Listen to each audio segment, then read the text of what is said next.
On this episode of the Oklahoma Breakdown with Ikard and Lehman, presented by Riverwind Casino, Cale Gundy joins us for an interview, and we cover a lot. We bring you the latest OU football news, including some former Sooners getting paid in NFL free agency, and we finish with our winners and losers of the week. Please download and subscribe to the podcast, rate it 5 stars, and write us a good review. Follow the show on Twitter, Instagram, Facebook, and YouTube. Just search Oklahoma Breakdown on any of those, and you'll find us. All right. Our man, Michael Hosty, will kick this thing off. It's time for the Oklahoma Breakdown. It's a beautiful Wednesday, March 15th, and you're listening to the Oklahoma Breakdown with Ikard and Lehman, presented by Riverwind Casino. Riverwind is Oklahoma City's premier casino experience, and there are so many reasons why Riverwind is consistently voted OKC's #1 casino, but it all starts with their amazing variety of gaming thrills and excitement. Riverwind's beautiful award-winning environment plays host to more than 2,800 of the latest electronic games with a huge selection of table games, including blackjack match, roulette, and Teddy's favorite, craps. No matter what your game, Riverwind has it in spades and hearts. And to learn more about their gaming promotions and entertainment options in the month of March, all you got to do is visit riverwind.com. Riverwind Casino, simply the best. Now, we're recording this Wednesday morning. Please leave us a 5-star review and a nice comment. Ted Lehman, this is the 300th episode of this podcast that we've done, and that is hard to believe, my friend. I know it. Who would have thunk 300 episodes? Incredible, right? That's a lot. That's a lot. That is a lot. Hopefully people can take time between binging episodes of Ted Lasso to listen or watch on YouTube. You know, that's my hope. That's what and I think some people are going to want to hear what Cale Gundy has to say. For the 300th episode, I think this is one of the best interviews we've had. Yeah, maybe we cover a lot with Coach Gundy, but let's get to the OU football stuff. And we talk about this a lot. In college football now, a lot of things matter in recruiting, right? You've certainly got the relationship piece of things. Location still matters a lot, but NIL now plays a big role. But in my opinion, when you're talking about elite prospects, the number one tool in recruiting is, can you get me to the NFL, drafted high, and get me paid? And some former Sooners got paid this week with the start of NFL free agency. How about our guy, Ben Powers? Man, a 4-year, $52 million deal with the Denver Broncos, got $13 million as a signing bonus. $28.5 million of that is fully guaranteed. And hey, if you're going to pick a season where everything comes together for you as a player in your NFL career, it's nice when it's right before you become a free agent. And that's exactly what Ben did, man. He had an awesome season, started every single game for Baltimore, and he was rock solid, man, and he got rewarded. Yeah, that's typically how it happens. Like, oh my God, this is a contract year for me. I better blow this thing out. Guys spend way more time in the offseason preparing, focus, attention to detail, and he's just a grinder, tough, physical dude that is incredibly reliable. So, geez, that's I don't know that I would have thought that he was going to be a successful pro, but he's been better than I expected, and I expected him to be good. So I'm really impressed with what he's done. And dude, I'll tell you that, like, the teams that he was on at OU, they're really starting to add up some serious cash in NFL deals recently. Yes. And as that serious cash adds up, you add more bullet points to the recruiting graphics, baby. Right. Let's go. That's right, man. I don't know how it compares, because there's a lot of teams that have a ton of NFL players, but I mean, OU has some of the biggest contracts out there at some different spots. It's pretty impressive. Yeah. And just one more thing about Ben. I mean, he's still a relatively young guy, right? I think he's like 26, probably be 27 during the season. And just a reminder, offensive lineman, right? That grown man strength starts coming in around 28, 29, right? And that, in Yep. my opinion, if you're able to stay healthy in your career, that's really when an offensive lineman is at his best in that window from kind of 28 to 31, 32. So Ben's best ball may be ahead of him. And now I think I know Sean Payton's system, right? I was there in New Orleans for a little bit and got to play in that offense. And I think I know this.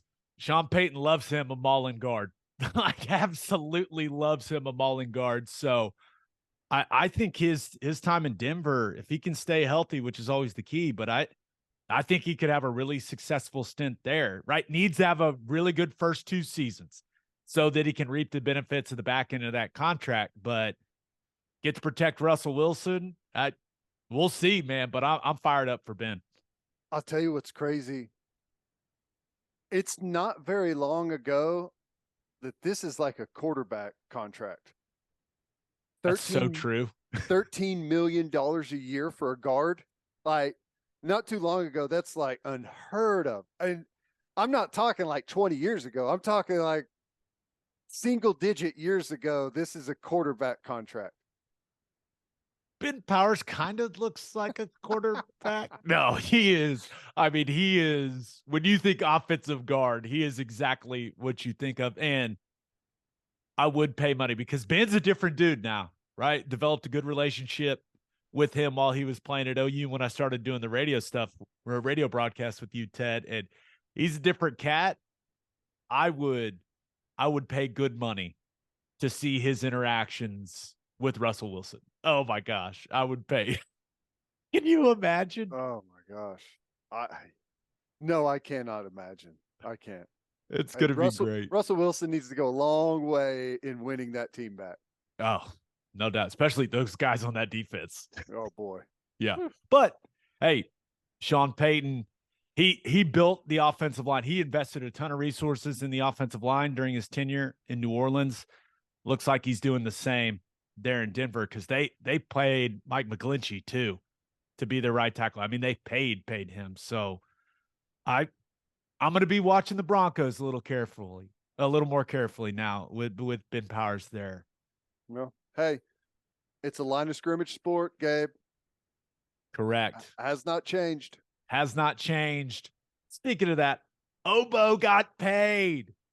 Obo Okoronkwo signs a 3-year deal, $19 million with the Cleveland Browns. I know OU fans, you thought you were done having to cheer for Cleveland, and they just keep adding OU guys to the roster. I'm sorry, but you look at the contract, he has a chance to make up to $22 million. I assume that's if he hits some incentives. $12.5 million guaranteed in the deal. And, Obo sneakily, like quietly, had a really nice back half of the season for the Texans last year. I think it was 5 sacks in his final 6 games, all kinds of pressures, QB hits, career high in tackles and pressures.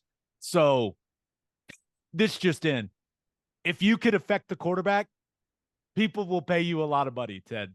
I'm fired up for Obo. This is great. Yeah, and he's got great tools, really long arms, got good strength, and whenever he was out there in LA, he got, it was hard for him to get on the field, but he got to learn from some really, really good players, was coached really well. I knew his D-line coach, played with him. So he was coached well, and it was just a matter of time before he found a spot where he was going to be able to get on the field and have a really productive year. And he hit that and was able to cash in. It all just came together at the right time. Yeah. And now he's once again another different dude, but gets to be reunited with some other OU guys. That'll be, I assume that'll be fun. And anytime you have Myles Garrett on the other side, Ted, you are going to get some one-on-one opportunities. I would not be shocked if Obo has a career year in 2023 because offensive lines are going to be paying a lot of attention to 95 on the other side. Full slide. Let's see Full if slide. catch Yeah, the old we'll back take on our the back chances end. with Obo. So I really do think as a situational pass rusher, he's going to be in a really good spot. Yep. I think he's going to be in a good spot to rack up some stats and maybe hit some of those incentives. Okay, the latest on Baker Mayfield, kind of quiet right now, but Tom Pelissero tweeted that the Bucs are pursuing Baker. Several other teams are also interested, but Tampa does seem to make a lot of sense, right? You got to imagine Baker wants a realistic chance to be a starter. And, when you look at Tampa's situation, all he has to do as things stand right now is beat out Kyle Trask. And also, I was looking at the Bucs roster, and I know Mike Evans has been, and fantasy football people know this, like he's up and down, man, with all the injuries. The Easter famine. But they got Mike Evans, Chris Godwin, Russell Gage. Like they still got some dudes at wide receiver. So I don't know if that's where ultimately he ends up, but it's always good to be wanted, man. Yeah. Well, I think there's a pretty strong, like, kind of secondary market out there for some quarterbacks that have been starters at some places and still have some solid years under their belt. And just depends of what teams can make the right signing to get the most out of their rosters. I don't know that anyone like Matt Ryan's now on the open market, and obviously Baker, you've got a handful of guys. Like, I don't know that anyone is just going to take the league by storm, but I think there's good players that are going to get some of these teams that have good rosters, kind of bridge the gap to where they can eventually pick up a franchise type guy. Yeah, and one interesting note about Tampa Bay and Baker's possible fit there. Todd Bowles hired Dave Canales to be their offensive coordinator. He was the QB coach in Seattle last year for the resurrection of Geno Smith's career. And remember, Geno Smith just got paid. Now the contract structure is interesting, right? It's we'll see how much money he ends up making of that big contract he just signed with Seattle. But I looked at that and went, hey, can Canales do something similar for Baker's career with where he's at currently? So a lot of movement of the pocket in that offense, a lot of bootleg, a lot of waggle at 4, waggle at 5 type stuff. So I don't know. It could be a really good fit, man. I kind of think I'm fully sold on Baker Mayfield to the Bucs. Yeah, well, that would be I think that'd be a really good landing spot. And again, you never know what might happen. Like, it's just dangerous enough of a roster to be able to maybe make some moves and do something. Because like we've said multiple times on here, that division it's up for grabs. All right. I still think that pretty much anyone has a chance to win that division. Yeah. NFC South. No faith in Derek Carr. Look at you. Well, hater. Derek Carr hater. I think that there's a chance that could work, but I don't think that they're going to be a juggernaut. I agree. Okay, last guy, Sterling Shepard, one of our favorite, right? Signs a 1-year deal with the Giants, and Field Yates put a tweet out there, says it's for a base salary of $1.165 million with a little over $38,000 for each game he is active. It's just been a rough couple years for Sterling health-wise, right? We all know what he's capable of when he's healthy, but you've got the Achilles 2 years ago, the ACL last year. But man, I'll say this. 8 years as a wide receiver, 8 seasons with one organization is special stuff. Yeah. Bottom line. And I'm hoping he gets, the rehab goes extremely well. He gets back on the field. He's out there making plays because he does feel he's Mr. Giant now for that organization. Like he's their longest tenured player. Yeah, he's the old man on the team. So I was really glad that he was able to stay there in New York. No, that's good. Yeah, he's it's so tough. Once the body, you have a surgery, and it's just so hard to fit it all back together and stay healthy. So I'm just hoping he can pull it all together, stay healthy for a full year, and who knows what happens after that. Yeah. All right, let's get to call your shot. We asked you guys what OU football news had you the most fired up this week. And the majority of the responses were along the lines of this one from Chris Peterson, who is at Ninja Pastor 777 on Twitter, which just is a phenomenal Twitter handle. I love that. Chris says, has to be the Kevin Sperry commitment. Yeah, it's early, but it's a QB and seems solid for him and his parents. What's apparent is BV and crew are stacking classes, exciting days ahead. Now, I don't know a ton about Kevin Sperry, right? But he's a 2025 quarterback.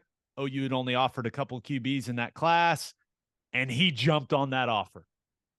And I watched the highlights. Not that doesn't look like the biggest guy in the world, but I'll say this, man. He looks like he'd be entertaining as hell to watch play football at Oklahoma, which you and I, we're here for the entertainment, baby. So I love that he was so fired up and jumped on that commitment. His family said just incredible things about Brent Venables and OU. Guy loves Lebby. This is, 2025 is a long way away, but hey, you got a quarterback already. That's usually a good sign to stack a really nice recruiting class together. No, it is. And here's what people have to remember. I don't, like you, I don't know much about Kevin Sperry, but the kid just completed his sophomore season. So the player he was this past fall is not going to be anything like the player you're going to see this coming fall and the fall after that. Like the amount of growth that he's going to have between now and that point. I mean, he's listed at 6'1", 200 pounds right now. Like maybe he stays 6'1", but he may be 2 inches taller, put on 15 or 20 pounds. His athleticism he's going to continue to get faster and stronger at this point in his life and develop all of those skills. So if he's already showing great signs at this early of an age, who knows what he could be in 2 years? Yeah. And who knows where Jeff Lebby will be in 2 years? I'm just going to say it. If Lebby's still at OU in 2025, that would be awesome, I think. But my hope is OU's offense the next 2 seasons is unbelievable. And when 2025 rolls around, Jeff Lebby's the head coach. I don't know what that means for Kevin Sperry's future. I have no idea, but I was just thinking about it like for the program as a whole. And this may sound weird. I don't think it would be a great sign if Lebby's still in Norman in 2025, like not with what we want to happen in these next 2 seasons. Does that make sense? Am I being selfish? No, it's just the facts, right? We had the worst season we've had in 25 years. And there were rumors that Jeff Lebby was going to Georgia and Alabama and to TCU and who knows where else. That was after we went 6-7. I think we're going to have a much better season this year. And I think the following season, the 24 season, is whenever you're going to see like what Oklahoma has to offer for the first time, like big time. Like that's whenever everything's kind of, building to that point. So I feel confident that he'll be there for the 24 season, but if that season goes the way that I think it has the potential to, at least looking at it right now, it's going to be very difficult to hold on to him. Yeah. Which is what you want though, right? That's what you want. That's what you want. But yeah, the only other recruiting thing, that David Stone video of him on campus got a lot of traction, dude. Yeah. That is, I think OU's in a really good place for him, but I am, it's going to be a very long recruitment process of David Stone, I fear. Yeah. Now, and I know he went to IMG, but he's a Del City kid, right? Yeah. We say it all the time. You got to keep the best players in Oklahoma home. And this is a guy that is one of, if not the top defensive lineman in the class of 2024. Got to find a way. I'll just leave it at that. We got to find a way. Find a way. I feel like this is going to be a recruitment where I don't care if he's committed to OU, if he's committed. This one is going to be tracked until the 11th hour. On signing day, I feel like this is going to be like the last one we hear about. You and I aren't going to believe it's happening until we're on the signing day show desk and we get the approval from the administration to talk about him. Yes. Yeah. Pretty wild. I think it's going to be that type of deal, but hey, entertainment. Let's just buckle up for the ride. Yeah. If OU can land him and Williams-Nwaneri, sheesh. Woo. Yeah. Those are some building blocks for an SEC defensive line right there, man. Yes, sir. That's what it looks like. All right, birthday shout-outs. Happy 6th birthday to Benjamin Delaccio. Happy 10th birthday to Andrew Foster. Happy 10th birthday to Lawson Prevost. Happy 35th birthday to Tim Shirley. Happy 36th birthday to Mark Nichols. And happy 49th birthday to Mika Feinstein. Nice. I feel like Lawson Prevost. I say Prevost, but I could be wrong. All right. Now, let's talk to our man, Cale Gundy. But first, Love's Travel Stops is now offering a nationwide 10-cent per gallon discount on gas and auto diesel. Just download the Love's Connect app and scan your barcode at the prompt on screen and watch that price drop 10 cents per gallon. Across the country, the Love's Connect app unlocks exclusive deals and can help any traveler plan their route or meal on the highway. So before you hit the road, be sure to download the Love's Connect app to save 10 cents per gallon and experience the country's best highway hospitality at Love's Travel Stops. Love's also has you covered if you forget your phone charger or headphones with an expanded mobile-to-go zone. And of course, don't forget to grab yourself some of that delicious Java Humore. Opolis Clothing is the exclusive home for all of our Oklahoma Breakdown merchandise and is the best place to get your OU and OKC Thunder gear as well. If you want to live your life in buttery soft comfort, go to opolisclothing.com. That's OPOLIS clothing.com. Use promo code TED, TED, for 10% off your entire order. That's opolisclothing.com. Use promo code TED for 10% off. Buttery soft and 10% off. And make sure you head to the garage for hand smash patties, butter toasted buns, and ice cold beer. The food is fantastic, and it is the perfect spot to watch any big game. Visit eatatthegarage.com to find a location near you, or you can order online from the garage in your neighborhood. All right, here's Cale Gundy. It is our pleasure to be joined by a man that pretty much has been in the lives of all OU fans out there. Cale Gundy is in the house. Coach, how we doing, man? How we feeling? Man, I'm doing great. It's awesome to be on here with you two guys. Appreciate all you guys do still with the university and still being a part of everything and continue to build this Sooner brand. Absolutely. Now, we want to cover a lot with you, right? You were a player there, you were a coach there forever, but we got to start with the uncomfortable stuff, right? Yeah. And your resignation has been discussed a lot nationally, has certainly been discussed a ton here locally, but what do you want people to know about that incident and how things played out afterwards? Well, obviously we're trying to move on and move forward from it. I think people know it. It's pretty simple. It is what it is. It went down exactly the way it went down, and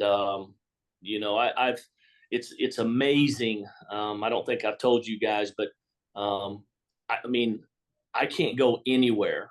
I mean, 20 times more now than when I was a coach.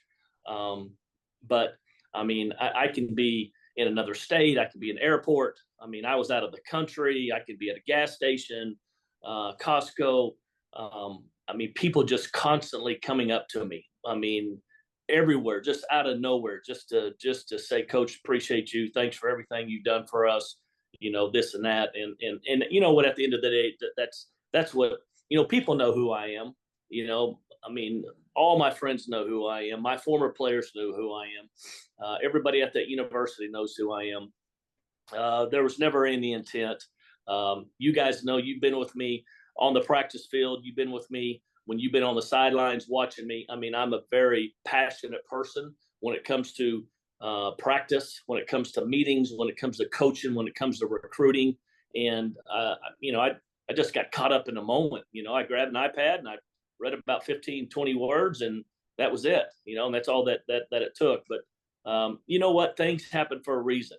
And I'm in a better place right now. I am so happy where I am personally. I'm happy with the opportunities that I've had to reach out with a lot of people, you know, in Oklahoma, in the United States, and just love the direction that I'm going in. But, you know, the toughest thing, Gabe, I would say it's not even close. It's just the players. You know, being around those guys, developing them every day, and I took great pride in that, and not just. I mean, football was just a small part of it, in my opinion, and you know, building the relationships, continuing the relationships, you know, with the players and with their families, still that I try to do, you know, as much as I can still today. That's what I miss. I miss being around those guys. You know, college football is a little different now, or it's a lot different. It's kind of going down a different road. And, you know, again, I just think it's a great timing deal. You know, I spent over, I don't know, 27 years or so, 28 years almost there as a player coach. And I mean, that's a long time.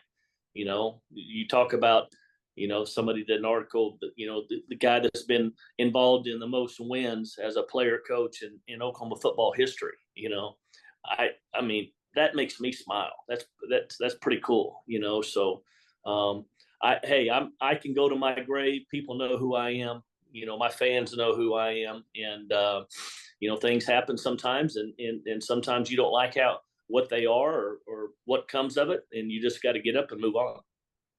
Well said. Well said. You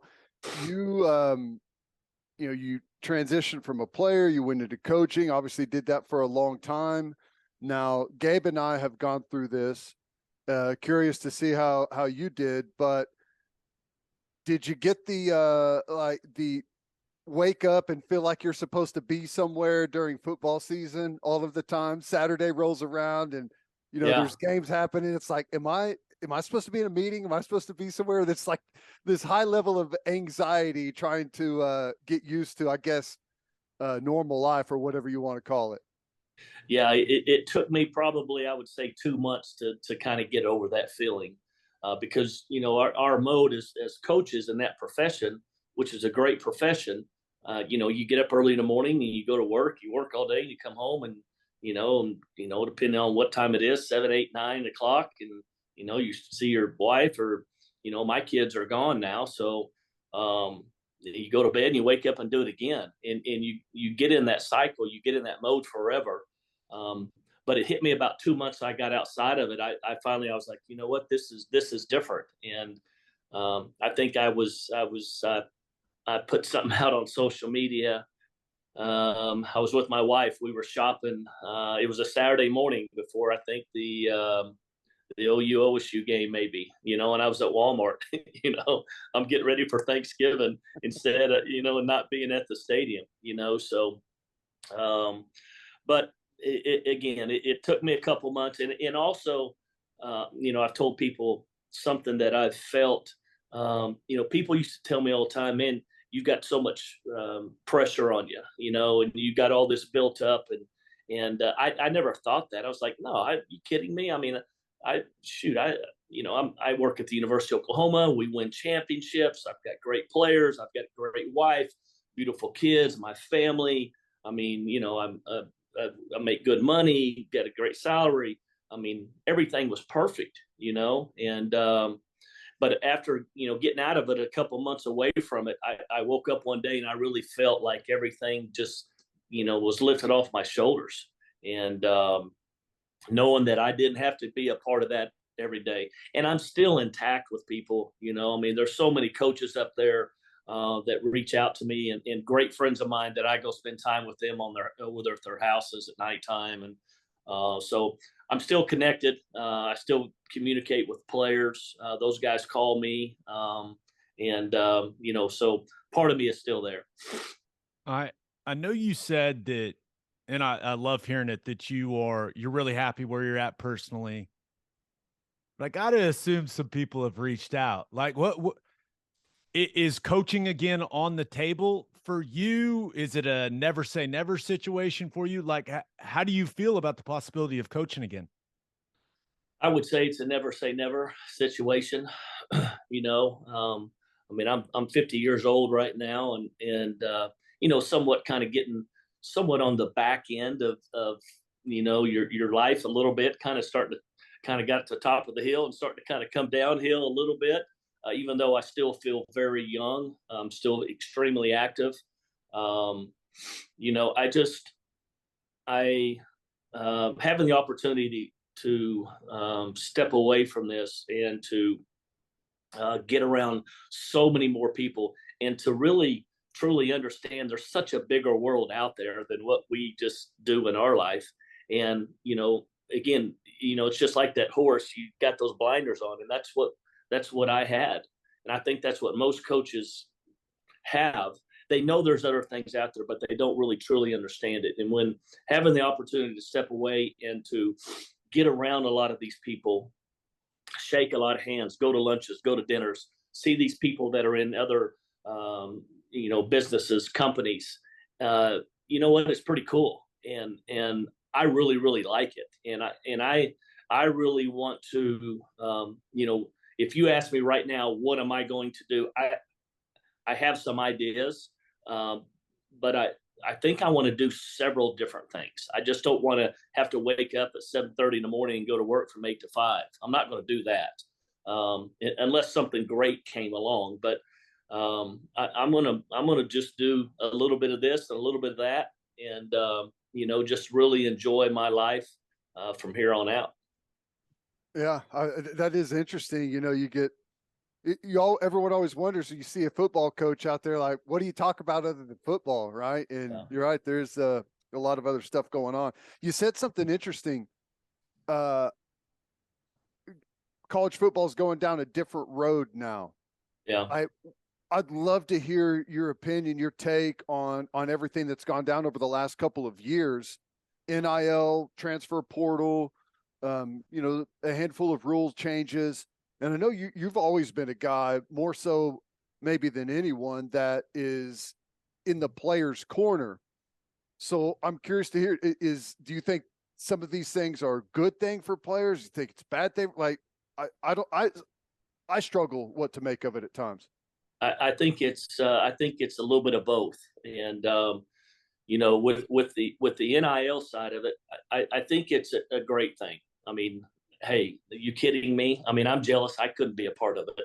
You know how much money I could have made in this deal? How much money you guys could have made in this deal? Damn it, Cale. I would have made like $12, but it would have been $12 more that I made. You would have spent those at Brothers probably. Yeah, Brothers and Logies. Yeah, there you go. What I worry about with the NIL is, and I've always, before this came around, when I was always coaching, I always talked about, you got to have a plan, the importance of your academics and the importance of doing things right and staying out of trouble and shaking hands and getting around people so you can have opportunities once you get out of college, to help you someday. We all know the very, the less than 3% play in the NFL coming out of college. What I worry is we're really making a big deal of giving, and they have their hands down and wanting. But the day that they leave that college campus, whenever they graduate or they leave from there, when they enter the real world, there ain't nobody going to give them a damn thing. As we know in life, the real world is really, really rough and really don't care about you or your feelings or anything. I mean, you got to fight, scratch, and claw. So now you're going to be, when you go to when you go to interviews and stuff like that, you're going to be competing against everybody in the whole country, so I just want to make sure that they understand that that's just not how life is going to be, because it is going to be tough on the other side. And that's the major thing I worry about with the NIL. I'm all for helping them out. And as long as, the universities are helping them out and paving the way to help them invest that money and take care of that money. I think there were some better ways to kind of help this stuff. I wish, the NCAA would have came out and said, you know what, here's what we're going to do. Every month, we're going to give everybody $2,000. Okay. Just kind of start with the $2,000 stipend. And if they would have done that, you guys know this, you'd have been as happy. You'd have been the richest person in the world. $2,000 a month, $2,000 in October, $2,000 in November, $2,000 in December, January, and so on. I mean, I don't think you would have heard anything else. Everybody would have been as happy as all get out, So I'm concerned that we just open it up so much, it's just going to be hard to retract. And then the transfer portal stuff, that was probably one of my best areas, was being a recruiter. And what I worry about in the transfer portal world is this. When we recruited players, we recruited guys when they were sophomores, juniors, seniors. Nowadays, they're recruiting them as ninth graders, sophomores, juniors, seniors. The relationship that you built with them over a 3-4 year period before they came to your campus, meaning them players coming to your camps, you going to watch them practice in spring and in the fall, you go into their games, you meeting their families coming up to watch games, you being able to have those relationships, all the phone calls you have over those 3 or 4 year periods. Nowadays with the transfer portal, you go back, I promise you, and I don't know the number, but however many people, I'll just say Oklahoma, since we're here, how many players did they get in that transfer portal? How many of those players did they know before December? How many of those players did they have? Occasionally you may have recruited a young man that out of high school that ended up going somewhere else where you had a relationship with. But I don't think there's, 1 or 2 of those players at the most that any of the coaches had a relationship with, that felt good and knew who they were as people, how they were off the field, how much they were committed, their work ethic, their sacrifice. The transfer portal, you're just finding guys on film, and then you're calling them, and then you go in that staff meeting, and okay, so Gabe Ikard, hey, we like him, he's a good player, he can probably come in and fit. So as coaches, who's the first person do you think they call? I'll ask you guys, who do you think is the first person they call to find out anything about a Gabe Ikard or a Teddy Lehman who's playing at Nebraska or Penn State? Who's the first person you think a coach from OU would call? Well, I would think his position coach, but I don't know how likely you are to get a hold of that guy. Bingo. So there's going to be a small percentage of coaches that have those relationships that can call somebody at another school, because that kid hadn't left yet. So that coach most likely may be trying to keep him at his place. So the next answer is you call his high school coach. Okay, that's the next person you call. Well, when you call the high school coach, I did this a long time. 99% of the times he's going to tell you, oh, he's a great kid, he's a hard worker, he's a good student, he's got great character, this and that, da-da-da. So I just worry we don't know anything about these guys, and we're just grabbing people to fill in spots. And to me, that's challenging. That's what I worry, because then you talk about building a culture, you talking about bringing the right players in for your team. You're not doing that in the transfer portal world. You're really not doing that. So, and I love how humble you are about your recruiting chops, but you were a little more than just good. Okay. You were known as OU's ace recruiter for a long, long time. You landed, some of the best recruits in the history of the program What do you think? Like, what did you do, or what do you think you did that made you such an effective recruiter? The relationships, and the continued talk about what this place was really like. You know, it just, I mean, you guys know, I mean, that place is a tough place to play at. Yeah, there's tons of success, but you know, all the pressure that's put on us every single day as coaches and players, because everybody that's an OU fan thinks you should win every single game and win a championship every single year. And that's a lot of pressure on us, or coaches, players, just added pressure to play at the University of Oklahoma, you know. But it goes back to relationships, man. I mean, just getting deep down in there, and having a great relationship, not only with the player, but whoever that is. Does he have that mom and dad in his life? Is that a grandparent? Is it a brother? Is it a sister? And just, you know, just talking to them about what I can do for you on the field, what this place can do for you on the field, and what this place can do for you off of the field. But constantly talking to them about the challenges that you're going to face when you come to this place. I try to make it as real as possible. And I prepped them. I think that, you know, another thing that I believe coaches need to do in this, especially it's even more challenge in this transfer portal world, is this: when you recruit a young man in high school, you need to make sure that he knows, his mom knows, dad, grandparents, coach, whoever it is, you're going to go through hard times here. You're going to go through times where you're maybe not going to be the guy, or you may have to be on scout team that whole first year. And you guys know that. You guys know that first 6 months is the most challenging from these guys, because they have been the very best player or the second best player on every single team their whole life. And then all of a sudden they just get slapped in the face.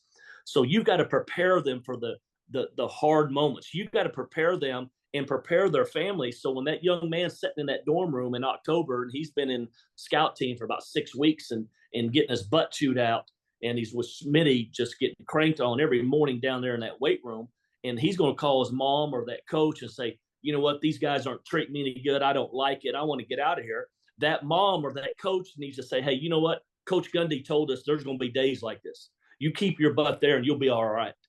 But most people just say, no, let's, you know what? That's probably right. Let's transfer. Let's go do something different. And as you guys know, that's not how it works. It's just going to be just as hard on the other side or at that other school, you know? So I think there's the relationships in the recruiting process. And I think there's some certain things that you can do in being honest, and just, having that background of being able to produce players and have championships and go in the big picture, just not go into the football side of it. I got to tell a quick recruiting story. So this would have been the spring of 1999, which I don't know. Coach Stoops was hired in December of 98. When did you show up at OU? December 98. So you were there right at the same time. Bobby Jack, and then me came in, and Smitty. Yeah. So I was a junior in high school, and small town, wasn't getting recruited by anyone. Was lucky enough to go to got invited to Oklahoma State's junior day, and then I knew Seth the Trail, so I bugged him, put enough into his ear so he finally went up. I think he went to Maddie or someone, and I got invited to OU's junior day. But I went to Oklahoma State's first, and it was the week before my dad and I went.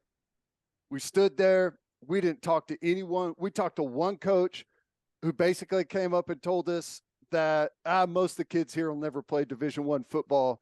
And we kind of looked at each other as like, is he telling us something? But I went to OU's junior day the next week. And I'll never forget, I was nervous. I knew what happened last time. I was kind of expecting the same thing. And I walked in, and I didn't walk in the door 3 seconds before you said, Teddy Lehman, come here. I want you to meet our linebacker coach. And like me and my dad looked at each other. We're like, oh my God. It was just that. knowing my name was Yeah. like the most, like, I was locked. It didn't matter what else happened at that point. Like, that's where I was going. A coach at OU knew my name. It was just the fact that, you know, that attention to detail. Some Right. small town Oklahoma kid walks in the door and you knew who he was. I mean, I think just it boils down to it goes all the way down to the bare minimum, right? Yeah, that's right. You just know people's name and remember people's names. And you know, people take that for granted and say, oh yeah, coaches should know everybody's name, but there's a lot of people in the room, you know, and then you know, it's just not that there's just 3 guys that walked in the door. There's, you know, going to be 30 guys or 50 guys or 60 guys, and then they have families and possibly the high school coaches that come in. But I think what you said is exactly right. It's the details that, I mean, everything matters. Every little bitty thing matters. And you know, you can lose a recruit just like that for just one word, something that you say that turns him off. You know, I used to, obviously it wasn't back then, but you know, when social media came around, you know, my social media, I only follow, I've got a little bit of family on there. And then the rest were recruits. I didn't have anybody that I grew up with. I didn't have anybody I went to high school with. I didn't have anybody I went to college with. I mean, I just really didn't have time. But I mean, I would stay on there, and I would go through young men's social media accounts, you know, whether it be Twitter or Facebook or Instagram or whatever, and try to find, you know, those little details, you know, whether they're good or bad. And if they're bad details, then I need to know about that, you know, and maybe as a coach, you got to go on down the road. But the details that maybe, you know, what this young man really likes, or his family, or does he have a lake house, or, I mean, is he a basketball player? What kind of music does he like? And it's just the recruiting world, man. That's what it's all about. I'm glad you made this. I'm glad I came up to you, Teddy. Well, how about that? Everyone ignored me on my junior day trip to OU, but I ended up there anyways, so it's okay. It's fine, guys. It's fine. I get it. I was just a slow tight end down at McGinnis. I get it.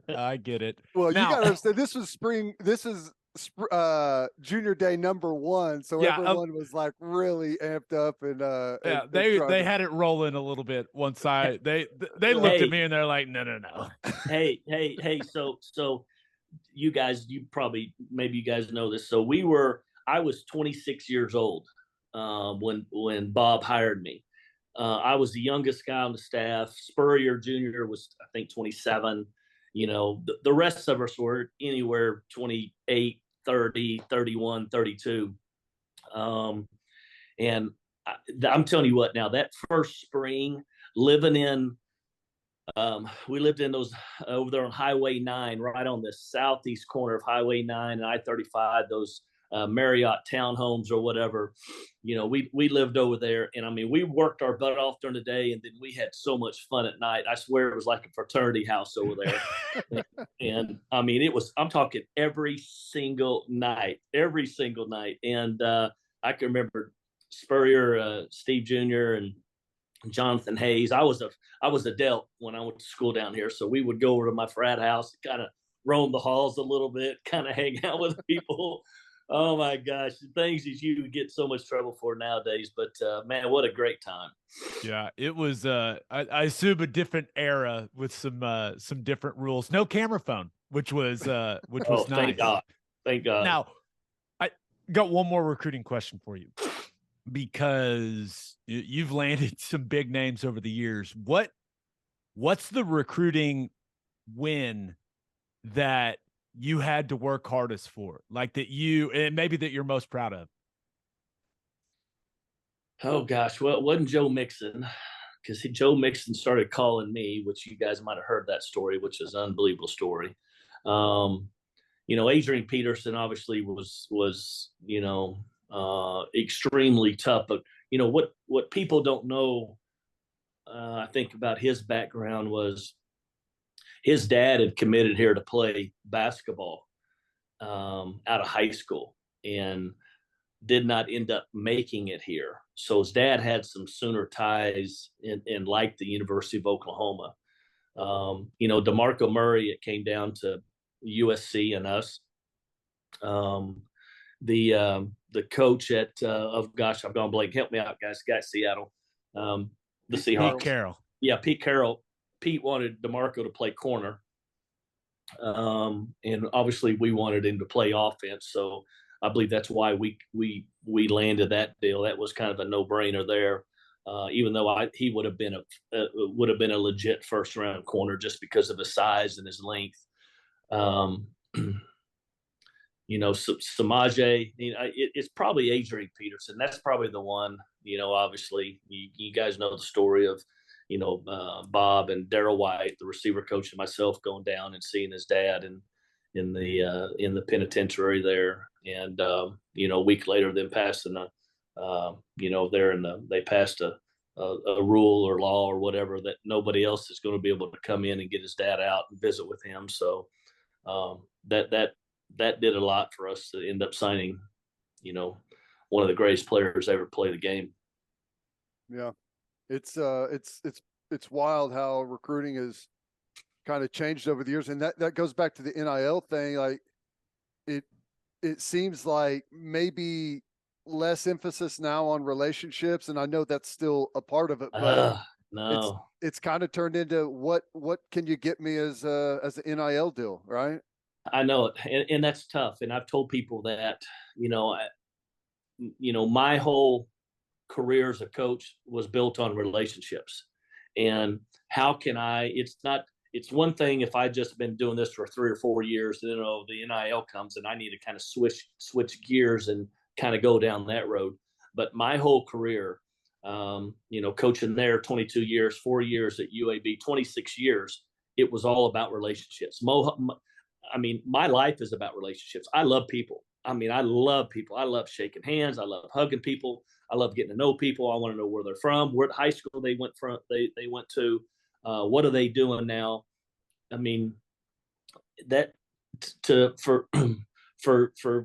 a coach to have to kind of change his ways a little bit and kind of start going down a different path of how to recruit players or to keep players happy, it's just hard to do, especially when you've been doing something in your whole life that's just who you are, especially, not only there, but just, away from the field as well.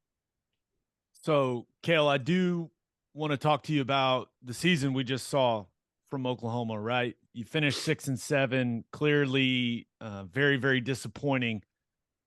But for you, what was it like watching those games? Right? Yeah, you were just on the staff, then you weren't, and then you're sitting there watching guys you recruited, all this. What was that experience like for you sitting and watching the 2022 season? That was hard. That was really challenging. That was probably the most challenging part of it. I know Teddy hit on it a little bit earlier, just about not being up there on them, every day with those guys.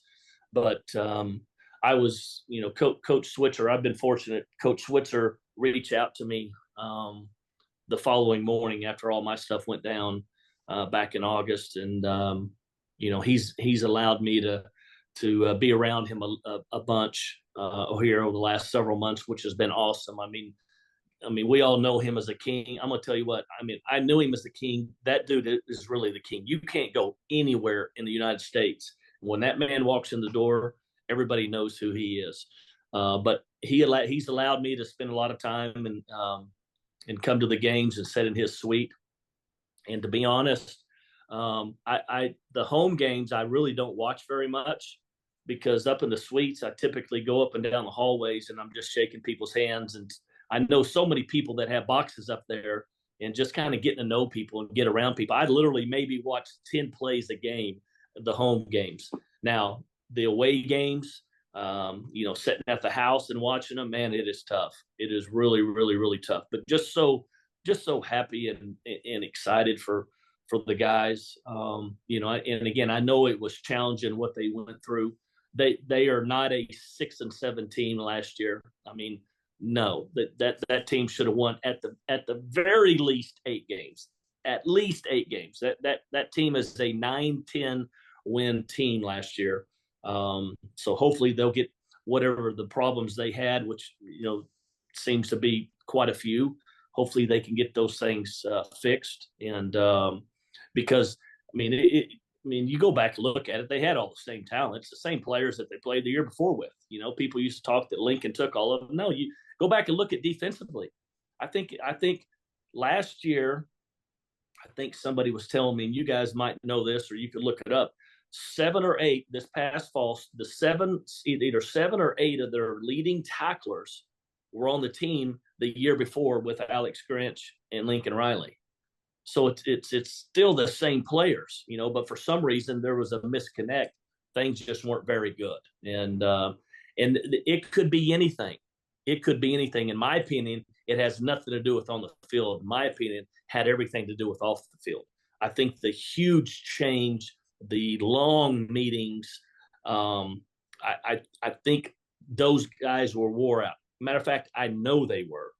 I have guys call me and tell me they are just not the physical part of it, but just mentally drained. And that was mid part of the season. So, but anyways, they're going to go into year 2, and they got to start getting things better here, because they're going to here pretty soon. They're going to get into those heavyweight fights, and when you go that SEC, and the difference in the SEC and the Big 12 is, you guys know this. You're facing a different opponent. Not that opponent's going to be much better than the Iowa States or the Texas Techs or whatever, but you're going to be facing the opponents are going to be bigger overall. They're going to be stronger overall. They'll be faster overall. And on a weekly basis, you're going to be facing those guys every Saturday. And it's kind of, I kind of refer to as like heavyweight boxing. You're going to be fighting heavyweights now that one punch can knock you out, not just knock you down. Like in our league, you can maybe get knocked down and you can jump back up to your feet if somebody punches you're really good in the face. You can take one punch in the SEC by anybody and it can knock you out.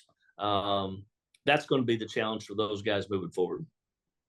Yeah, environments are going to be more difficult, everything. Just the whole transition. You had the Lincoln, takes the USC job, and then there's the Alamo Bowl. And I wanted to ask you about that. You called the plays in that game, and it had been a question that people had asked a long time, going back forever. Does Cale want to be an offensive coordinator? And you've been, obviously, you're in all those meetings in depth, obviously beyond capable, but was that a moment where you did maybe think a little bit like this would maybe be nice, this is something I would like to do? Or was it, not your thing? I don't know. Just curious of how that whole thing felt to you. Yeah. Teddy, there's some, I can answer that yes, and I can answer that no, and some different reasons. Over the years, I was offered 3 or 4 coordinator jobs at different programs. But at those programs I was offered those jobs at, they probably had 3 or 4 staffs fired since then, and so I knew they weren't right jobs. And I was just always one where I wanted to make sure that my family was as happy as they could be. My wife was content, which my wife has always said, "Hey, I'll pick up and go anywhere." She will. But I wanted my son to be raised here. I wanted my daughter to be raised here. I wanted them to be around their cousins, their aunts, their uncles, their grandparents.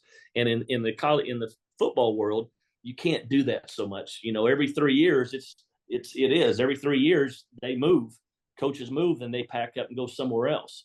And that was just always important to me. I was at a great place. My family was happy. So I was happy. So I missed on some opportunities, and some opportunities where you got to take some chances. And if you go and you do well, then my next step probably would have been a head coach. It just wasn't the most important thing for me. And I think in this profession, it has to be very, very important for you to be willing to do that. And to me, it was more or less, I just want the people around me happy. And, that's why I stayed. I mean, it wasn't because I couldn't do it. I mean, I can do it right now. I mean, I can do several. I can roll out there 3 or 4 completely different offenses that I've learned over the years from some of the great offensive coordinators and coaches that we've had on staff. So. But I do know this, and I've said this publicly. I am a big Jeff Lebby fan, and matter of fact, I recruited him. Out of Andrews High School, Andrews, Texas, and but I am a huge fan of his offense. I love his offense. It's like Coach Switzer says. It's just triple option football. You can go on the outside and left, you can go in the middle, you can go the outside and the right at any time with all these motions and opportunities to spread the ball all over the field. And you know what? You want to know why defenses struggle? Because of that right there. I mean, it's just you're using the whole field from sideline to sideline, and you put people in space, and somebody's got to make a tackle. If you miss a tackle before you know it, it's 8-yard gain, and OU struggled with that a lot last year. And that's not going away. That's going to continue to get more and more and more.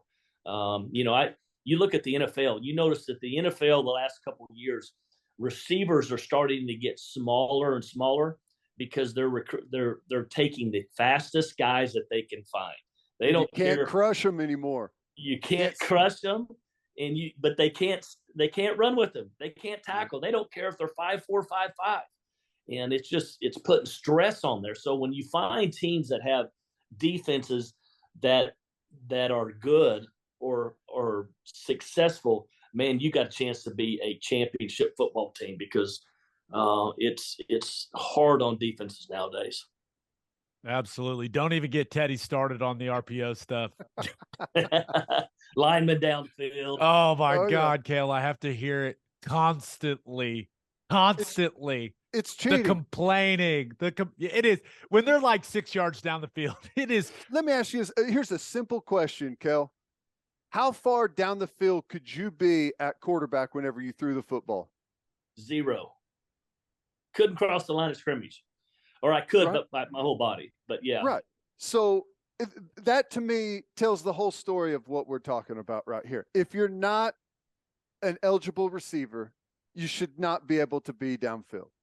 Yeah, I could see Gabe right now staying in his stance and keeping his pads low for about 4 or 5 yards down the field every play. Oh yeah. I could see Gabe. I can picture me being 10 to 12 yards deep playing the hook while Gabe's blocking me. Right. That's how it is on a passing play. Just holding the absolute shit out of you. I love it. Now, Cale, there's one more thing I want to hit on. And, when you resigned, one of my big concerns was, okay, Cale was the guy that kept all the former players in the loop, right? And made sure that we got together, made sure everyone knew what was going on. And my fear was that no one was going to kind of fill that void, but you haven't stopped doing it, even though you're not coaching there anymore yet. Well, why is that so important to you? Why has that always been so important to you? I mean, it's like what I mentioned a couple of times before. It's the relationships. It's people, I mean, I just, I've got, I just love people, and the players that have come through there that were part of our program. And I mean, I talk to so many guys on a daily basis. I shouldn't say on a daily basis, but I mean, I just, we had the opportunity to play at one of the greatest college football programs, universities ever in the history of this sport. And it still is. And that place needs to, not only needs to continue to be great on the field, but it needs to continue to be great off the field. And that's a lot of different things. That's facilities. That's the recruiting. That's the former players, bringing them back, making them feel welcomed, getting them around the team. There's just so much that I believe that, programs need to do in order to be great. You talk about there's only one. Well, the only one in every single one of those categories. Or if you're not, you're busting your ass off to be the very best you can be in every single category. So, you mentioned a while ago that just the relationships and I started a deal. I've always wanted to do this. And like you guys have mentioned that, whenever there was something that went on or former players weren't happy, it was like they picked the phone up and they called me, or they texted me, or Coach, how do I do this? How do I go about doing that? And I've always liked that. I've always wanted. I mean, a lot of people are like, I don't have time to do that. No, I'm a little bit different in that way. I want to try to help people out. And I was kind of always the middleman of going to the athletic department or going to the head coach or going to the recruiting person and helping people get set up or whatever. So, but anyways, we've had the opportunity to work a deal out this year with Riverwind Casino and our spring game social. We're going to try to get as many former players back this year. Really targeting, the guys that since we started there with Coach Stoops back in the '99, and there'll be guys there back when I played, and to continue to build this every single year. And Riverwind casinos talked to us about they're going to allow us to do that, and would like to make this a huge event. I mean, I've had these conversations. And I've told guys, I said, twice a year, man, you've got to come back to this place. You've got to come back during spring game social, and then you got to come back. We got to find a game in the fall that everybody comes back and gets around and see your former players and meet their spouses and see their meet their kids, their children, and to continue to build this place like it has been. The older former players do a great job of getting around, but the mix in our group in the last 20-25 years hasn't done consistently a good enough job. And that's just not the athletic department or the university, but that's just individuals as well. We got to, we got to decide to make that trip and take a day or two off of work and come up and get around our buddies. Yep. It's awesome. I think last year's spring game, bunch of guys showed up and hopefully everyone, I think everyone had a great time and probably thought to themselves, let's start making a yearly thing out of this. At least that's the hope. You have, this could be hard, like favorite moments, maybe as a player or as a coach. And it's kind of hard because you almost view the whole thing as one big moment, right? It's kind of hard to cherry pick a couple of things out, but there any special moments that you had that you look back on, and now that you're kind of out of it a little bit, you start to reminisce about some of those times? You got any favorites? Well, I'm going to talk about a few. Obviously the national championship. It's just so hard. 98% of the coaches that coach in college football don't even play in one, and don't even win one. To win a national championship is something awesome, and to be able to do that in the year two, once we had just got there, to really help us, to continue to build, our program when Coach Stoops was the head coach there, and going through the 2000s. I mean, we were the team. We were the Alabama, the Georgias in the 2000s. There's some things I wish we could have done a little bit different to allow us to, we played in 3 or 4 other national championship games, did not win. But again, we were the team in the early 2000s. We had everything going, and it's always, you sit here and think about things you'd have done differently. But I think we could have been a more dominant team. I think we could have won some of those championships if we could have done things better. Not as much on the field, but off of the field, in the recruiting world, in the facility world, at that time, which you see the programs doing now. And but I think that those are the things that I miss the most. And I've gone blank, Teddy. I've just hit a wall. Yeah. You asked a question. I've hit a wall. No, it's just favorite moments. You mentioned the national championship.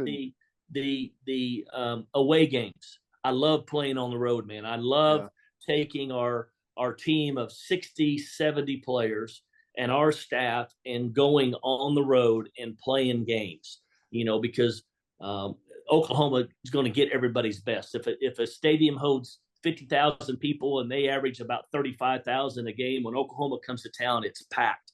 And so those were, I loved that more than anything. And obviously so much success, but just going in there with us, man, and going into that fight in that battle. And then having the opportunities, you guys remember my son had the opportunity. He was a student coach for 4 years, and then he was a GA for 2 years. So for 6 years, he was my roommate on the road for every single away game.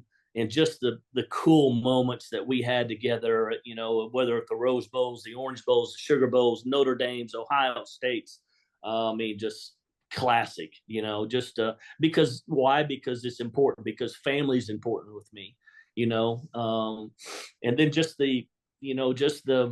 some of the Texas games, because people don't know what it's like.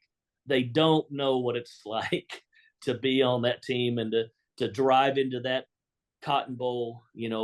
Years ago, there was security there, but people used to beat on the bus all the way in, coming in that fairground before you come off, and just a special moment, being with your team. Is that more stressful as a player or as a coach? You're one of the, gosh, I don't know how many people have been able to experience that. Very few. I think as a coach, in my opinion, because I think the older you get, you kind of think a little differently. When you're 18, 19, 20-year-old, you don't, your mind works a little differently than it does when the older you get. So, but I would say those moments, definitely the national championship game, spending time with my son, and then just playing on the road games, man, with OU and just our people. Well, why we got you here, and we're talking about national championships, why didn't we keep running the ball in 2003 against LSU? Oh, geez. Here we go. Hey, I know it. Golly. I know it. LSU, boy. That was brutal. That one stung. That, no doubt. That one stung. That was a tough one. Well, they're all tough because it's so hard to get there, but that one, we should have won that one. That one for sure. I think there's a lot of people out there that agree with that. Yeah. Agree. Now, last thing, I promise. Just from hearing you talk about traveling around the state, meeting people, you love relationships, all this stuff, I'm just going to throw this out there and see what your reaction is. Governor Gundy. Got a nice ring to it. I've had so many people mention that. I don't know. That may be a little stressful. Looking at Governor Stitt, who's a friend of mine, but that may be a little bit more stressful than being a football coach. I think. Yeah. I think I could win. I think I could win. There's no doubt in my mind I would win. I just don't know if I wanted to deal with all that. That's fair. Fair enough. Win Cale. and resign. I mean, that's it, right? Just get the victory and then step away. Prove you no can doubt. Cale, you're the man. I got a feeling this is the first of many appearances that you're going to make on this podcast. Appreciate the time, man. Thank you. I appreciate it. Thanks, guys. Love that guy. What happened was incredibly unfortunate, but like he said, we all know the type of dude he is. No doubt. Yeah, man. He's Oklahoma football, man. He's my earliest memory, and still is connected with all kinds of players and coaches, and heck, everybody knows Coach Gundy. It's been an unbelievable run that he's had with this university. Yeah, let's finish up with our winners and losers of the week. But first, Bishop McGuinness Catholic High School represents a tradition of educational excellence in Oklahoma City. Grounded in a faith-based education, students prepare to meet their potential with an individualized academic path that strives for success. Bishop McGuinness offers a college prep curriculum that includes 22 AP courses, participation in OSSAA athletics where they've won over 100 state championships, and numerous clubs and organizations for students to join and grow. If you want to provide the best possible educational and spiritual development for your children, contact Bishop McGuinness Catholic High School or visit bmchs.org. Financial aid is available. And attention business owners, you need Insurica in your life. Insurica is one of the country's largest insurance brokers with 30 offices throughout Oklahoma, Texas, and the Southwest. Insurica is able to customize programs by accessing the latest information from many insurance carriers. They compare and contrast coverage offerings and pricing in order to design a cost-effective, comprehensive program to meet your business's specific needs. Insurica's clients become best-in-class businesses by working with Insurica's team of advisors to manage risk. Purchasing insurance is only one way to protect your business. Best-in-class businesses win by avoiding a loss in the first place. If your business partners with Insurica, you'll save huge amounts of money and take back control of your total cost of risk. I'm an Insurica client, and you should be too. If your business wants to be best in class, connect with Insurica at insurica.com. That's INSURICA.com. Now, Ted, normally this is the part where I go, Ted, kick us off. Who do you have? Yeah, well, a little. We like to be honest with the people that listen and watch this podcast. Your dogs got out in your front yard. Yes. So we had to stop recording. You had to go wrangle them. And while you were wrangling them, Baker Mayfield signed a 1-year deal for up to $8.5 million with the Buccaneers. And I became aware that Samaje Perine signed a 2-year deal for $7.5 million with the Denver Broncos. So we probably sounded like idiots earlier, right? Because most of these people, they don't listen to it right away. They would have been like, wait, Baker already signed with the Bucs. You're a moron. Well, this is us mentioning those two. There we go. Well, hey, you're welcome, right? For the dogs getting out and running all over the neighborhood. But that's great news. Great opportunity. Samaje, you know exactly what you're going to get with that dude, right? Mm-hmm. You know exactly what you're going to get. He's incredibly consistent. He's reliable, great teammate guy. Outstanding to see him going there, getting that opportunity. And then Baker, here's a chance, right? Not going to break the bank, making half of what Ben Powers is going to make this year, but it's a great opportunity. You go down there, you solidify yourself, earn the starting job, win some football games. Who knows what might happen? Yep. It's a prove-it year for Baker down in Tampa. As always, Ted, kick us off. Who do you have as your winner of the week? I had to go with OU softball. Big game Tuesday night, Florida State, number 6, Florida State coming to town. They're really solid, and they gave OU a run for their money. Oklahoma had to come from behind. 5-4 victory. Jordy Ball had to come in with a little bit of relief action. I think it was the 4th inning. I think Oklahoma regained the lead at 5-4 and held on from that point on. But it was tough. Florida State pushed them, and they've had and will continue to have a really, really good non-conference schedule. So sellout crowd, place was packed. It just makes me super excited for whenever they get that new venue, man. It's going to be awesome. Yeah. And, a nice little, I don't know if rivalry is the right word, but ever since the Danny Cannell tweet, right, it feels like OU and Florida State softball have a little friction when they meet. Yeah. Yeah. And which is fun. That's good. That's good. Like, that's what we need. We need more friction out there, right? These, especially whenever you're talking about Oklahoma, I think it's like 22-1 now. And I think Florida State's got maybe 3 or 4 losses on the year, like 20-4, something like that. So you're talking about these high level teams, and anytime you can add any bit of fireworks to it with some trash talk, it just gives you more to talk about, man. Good stuff. That's the stuff. And I love that Patty wants that team to get tested, man. Yeah. Because Big 12 softball is not, other than, Oklahoma State and Texas, they've got some good teams in there, but it's not the SEC. So she wants to make sure that they get tested in the non-conference stuff. So nice win. All right. Who do you have as your loser of the week? This happens to me all the time. I'm not sure who to classify necessarily as the loser. On this one, is it the PGA? Is it the professional golfers? Is it the fans? I don't know, but it sounds like the PGA is going to move forward with taking a little bit of pop out of the golf balls that they play in select tournaments. Like, I'm not sure what tournament it's going to be, but it seems like the powers that be have deemed 317 yards as the real absolute length that they would like players to play at. And they're going to regulate the golf balls, and the guys that hit it incredibly long are not going to have that edge anymore. I don't know why they're doing this. Like DeChambeau, right? Whenever he was hitting it, as far as he was, swinging out of his shoes and just blistering the ball, all in all, it didn't amount to much for him, right?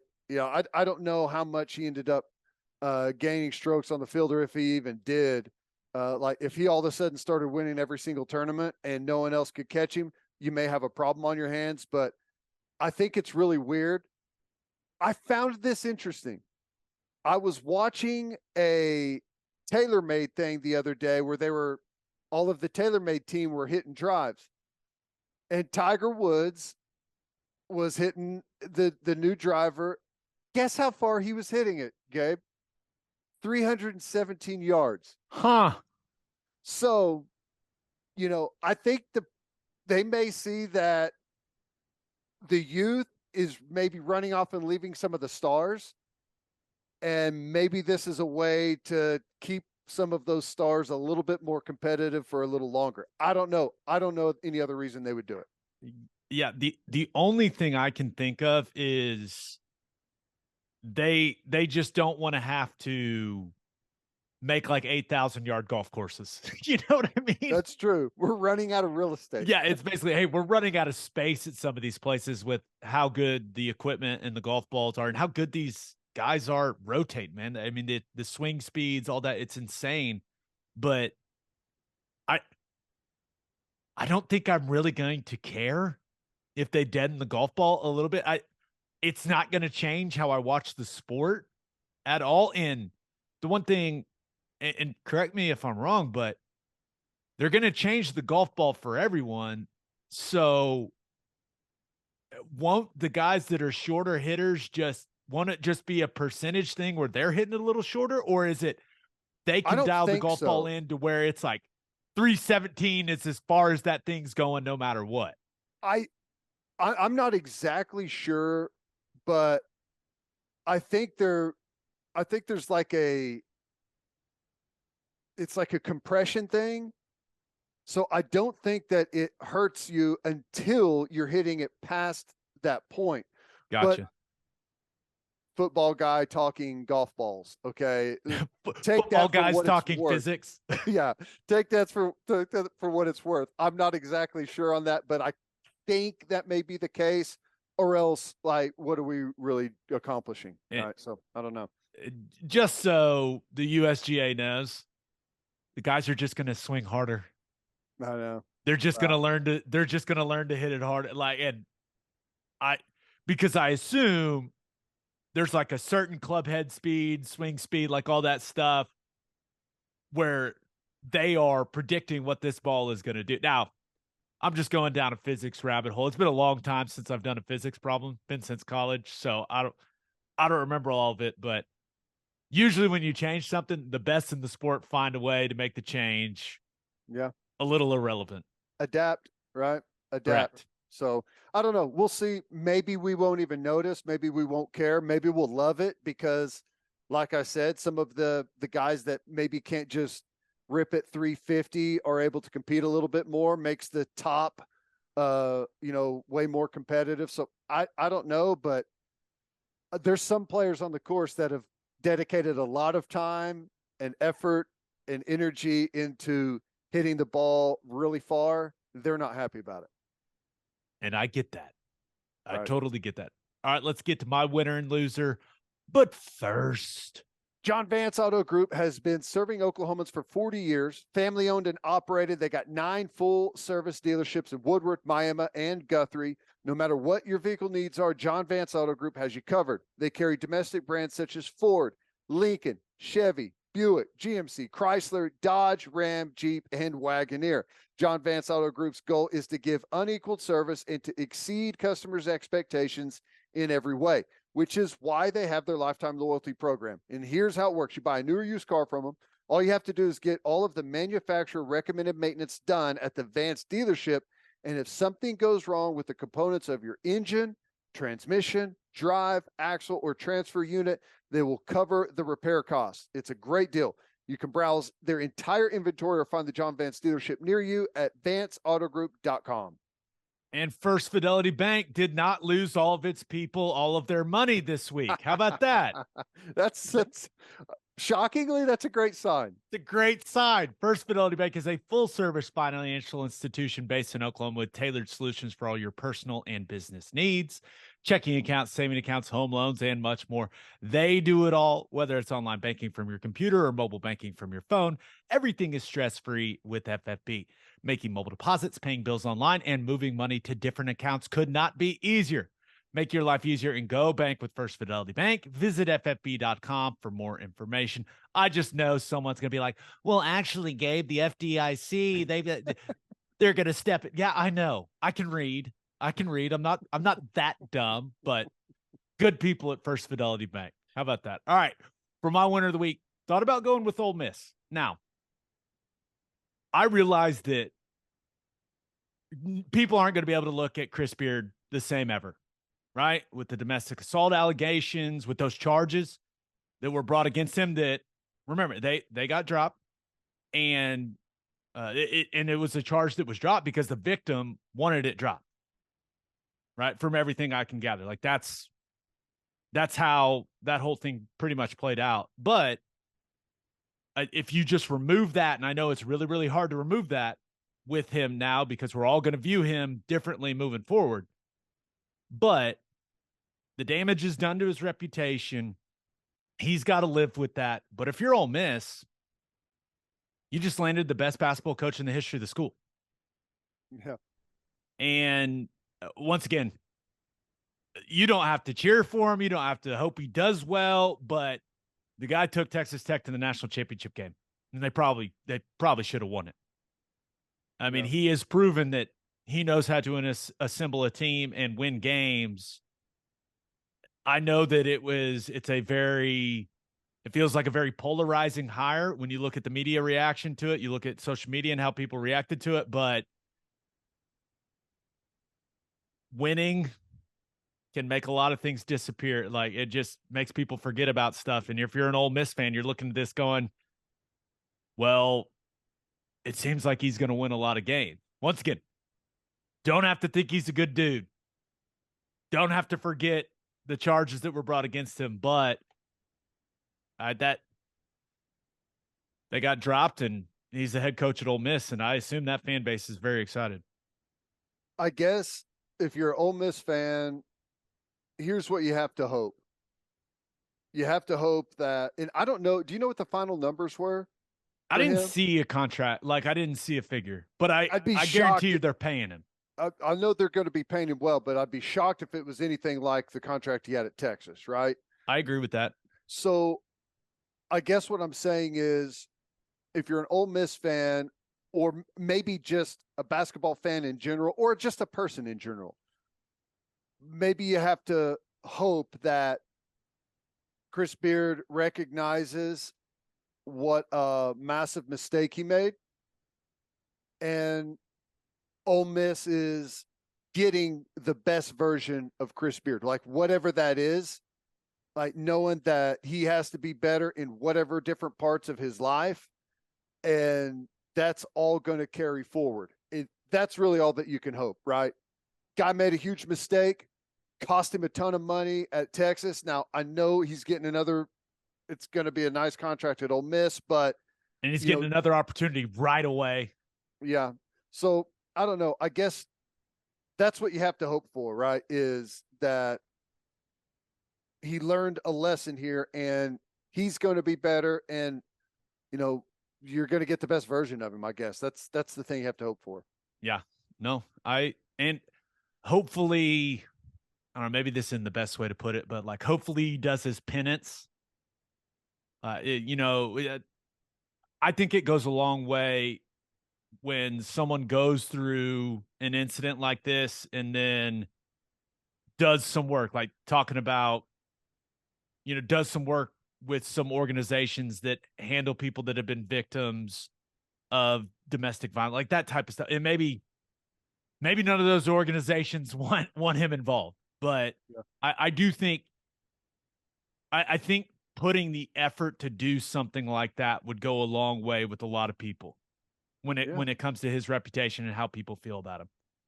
Well, I think that he just think that he needs to just handle himself like you would expect a Division I basketball coach, right? And I think if he's humble in that, if he recognizes it and is better moving forward, I think then we'll just look at this as a bad episode in Chris Beard's life.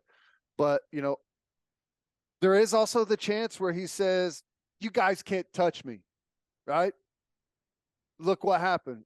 I'm back. I'm going to go prove it to everyone. And there's been no change in the demeanor at all, which, sometimes that when people get off and I don't know if we want to say he got, like, call it whatever you want, but sometimes there aren't lessons learned if you're able to bounce back so quickly. Yeah, I hear you. We'll see. But my winner of the week, the Oklahoma City Thunder. So went and watched the Thunder beat the Nets on Tuesday night. The squad has now won 3 in a row. They've won 6 of 7, Ted. Let's go. And let me tell you right now, there's some juice in the Paycom Center Tuesday night. Some juice. That's what we want. Few more fans starting to trickle in, fill those seats. Noise levels crank it up, baby. It's starting to feel a little familiar in there, and you love to see it, man. Thunder were great in the second half of that game, especially in the third quarter. Shai Gilgeous-Alexander, very good at basketball. And I'll say, like, I know some people think he's some people that are saying, some of the national people are saying, oh, is the ab injury real? Man, he dove on the ball. He dove on the ball when it was on the floor and, like, got up, and he was down there fighting for it, and it was a jump ball situation. He got up, and he was holding something, like, in his side or, like, around his ribs. So I do – he's playing through something, but he missed as many shots around the rim as I can remember him missing, and he still scored 35. Like, it was – the guy is an absolute baller, man. I mean, he's an absolute baller. And then, is there any Jalen Williams stock left that I can purchase? I think I bought as much as I can. Well, the dude is incredible, dude. If they make the playoffs or the play-in game, I think they're reissuing another round there for the to drive some additional revenue there. So yeah, there's going to be another round of stock purchases going on. Yeah, 23 and 10 for Jalen Williams, and just being down there and watching him up close, that guy is playing with just an unbelievable amount of confidence. And when he gets downhill with the basketball in his hand, I mean, with his length and athleticism, everyone wants to talk about the dunks, but, like, just his first step, putting it on the deck, and when he's catching it, going downhill, dude, I mean, he is tough. And especially in the regular season where, like, when you've got a guy that's as athletic as he is, and we've seen this for a long time. Whenever he goes to the hole, everyone is like, not on me, right? And ducking out. Nope. But, those plays get more and more difficult as the games mean more and more. But the thing about him, though, is he's physically strong. Mm-hmm. Like, remember, he was an older guy coming out of Santa Clara. Like, he's an older rookie. He's not a 19-year-old kid. Right. Like, and that's the thing that stands out. Like, his strength and being able to play through contact and not being bothered by the level of physicality on the court. Like, who knows what happens in these last couple games, but dude, He's got a legitimate argument to be rookie of the year. I mean, legitimate. Crazy. Impressive. Paolo and Orlando, they ain't winning anything. Yeah. So I don't know. He's making a push. That's for damn sure. Dort, he should go 6 for 11 from 3 every night. That would be very helpful. My goodness. What, he hit like 5 in the third quarter? Yeah. He is the 3-and-D guy that the Thunder fans have been asking for a long time. I'm saying, like, if you can be up around that high 30-40% number and play the defense that he does, that'd take this team a long way. And don't worry, I fixed Josh Giddey last night. Ted, he was not shooting the ball well. And he was visibly frustrated. I gave him the hey, next one's going in, Josh. He ends up hitting his last 3 or 4 shots of the game, and I was like, that was totally me. All me. Yeah. All me. But hey, keep that elbow in, you're fine. It's like, you got it, man. You're frustrated. Hey, next one's going in, Josh. And ends up with the triple-double. He continues to impress, but Thunder currently the 8 seed in the West, man. Yeah. Well, technically a 3-way tie with the Mavs and Lakers, but the 8 seed, and hey, Luka and Kyrie keep missing games for the Mavs. LeBron is out for who knows how long with the Lakers. I'm trying not to get too excited, but I'm starting to sense we could be getting some playoff basketball in Oklahoma City, buddy. We could. I'm just saying we could. So I'm trying to stay level-headed about things, but it's fun, man. It's really fun. I agree. And, just like we talked about, I think they've got a good enough base. I think it's more important for this young team to go play some games with everything really on the line. Yep. And like right now, these games are starting to mean something, and they're performing, and I'm sure they're getting a little bit of a attitude in the locker room and some energy and excitement and seeing that place come alive, so I think that's way more important than, and I know a couple of slots in the draft could end up being everything, right? If you're 8 instead of 7 and Michael Jordan goes number 7, the future Michael, I understand that could always, be the ultimate thing. But at this point, I think it's more important for this team to start, locking in on playing some really tough, gritty games that mean something. Absolutely, man. I could not agree more. Let's go. All right, for my loser of the week, thought about going with the Memphis Grizzlies, man. The Ja Morant situation. Now, very glad that he is getting the help that he feels he needs, but when you're star player, when you're the 2 seed in the West, and I know they've won a couple of games in a row without him, but when you're the 2 seed in the West and you're thinking, hey, maybe we could go to the conference finals this season. Hey, who knows? Maybe we could go to the finals.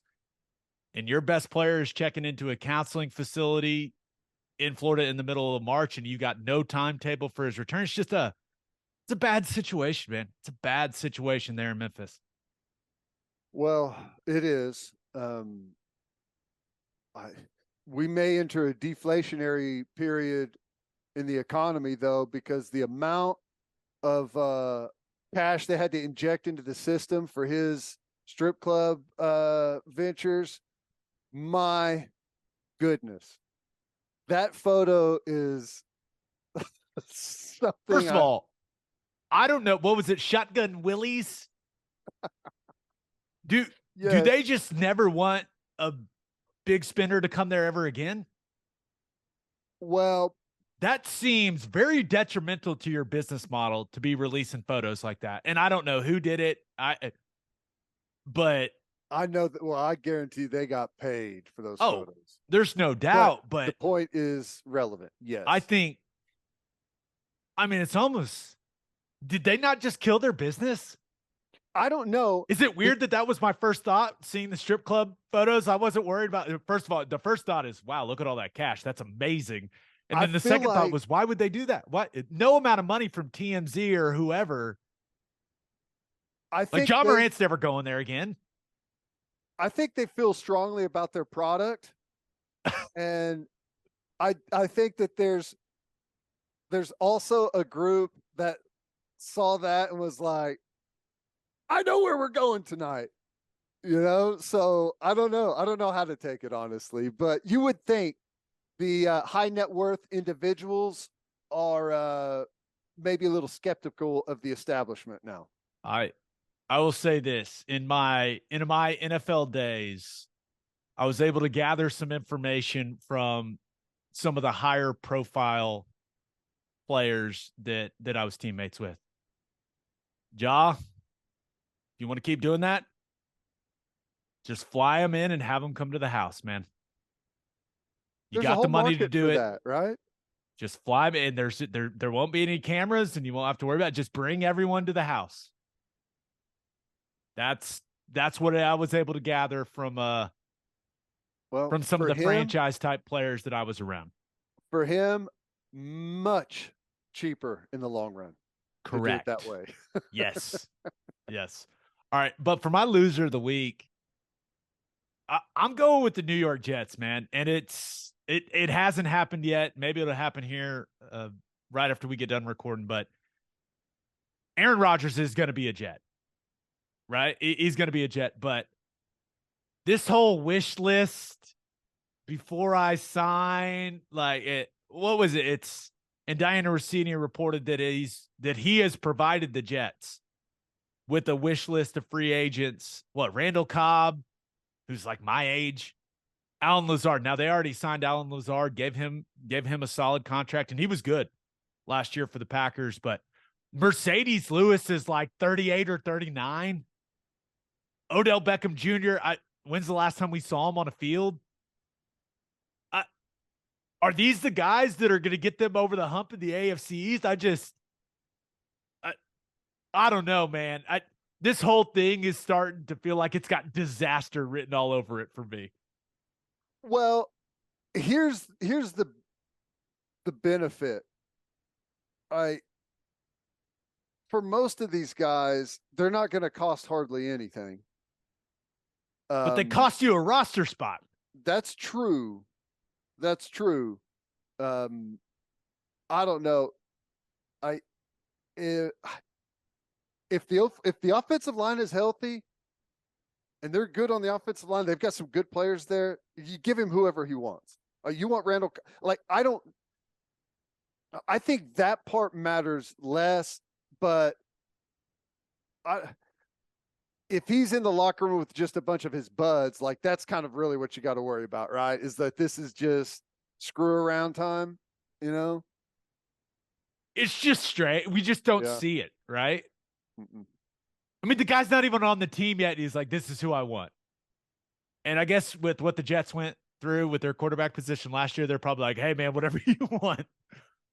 But I bet whenever he was like, I've got a list of free agents that I'm not coming unless you sign, I bet they're like, oh my God, this is going to be brutal. And then it's like Randall Cobb, Mercedes. They're like, deal. Oh, okay. Oh yeah, we can handle that. But I don't know. What is he, like 40? And I know, hey, the way that Tom Brady has played over these last 4 or 5 years, it's kind of just changed everyone's thinking about what quarterbacks are capable of in that age range. But I don't know, man. It feels off to me. I'll tell you this. If they can protect him, he will absolutely slice up the league. If they can protect him. If they can't protect him, he will become very average very quickly. He can't move like he used to. Like he used to be able to move and get outside, and he can still do some of that, but not anywhere like he could before. But if you give him the pocket, he will slice him up. He can sling it. But I mean, you look at Buffalo. I'm skeptical. I'm a little skeptical. Why would you be skeptical of the Jets? I don't know. It's just like you bring it in this dude. He's like, I want this. And oh, yeah. Can I get like a ayahuasca hut in the facility also? Yeah. Yeah. Like a legit sauna, none of this sauna with a oven in it. I want the legit stones and a fire. Yeah. I want to go on a spiritual journey. Oh, on that note, episode 300 in the books. We'll have a new podcast that'll drop Sunday. Shane Beamer, the head coach of the South Carolina Gamecocks, will join us. Just a reminder, you can hear Teddy from 3 to 6 on 94.7 The Ref. You can hear me from 2 to 5 on Sirius XM Big 12 Radio, channel 375. Hope you all have an awesome week. Have a great weekend. Until next time, we appreciate y'all for listening. Do what you always do, Oklahoma. Take care of each other.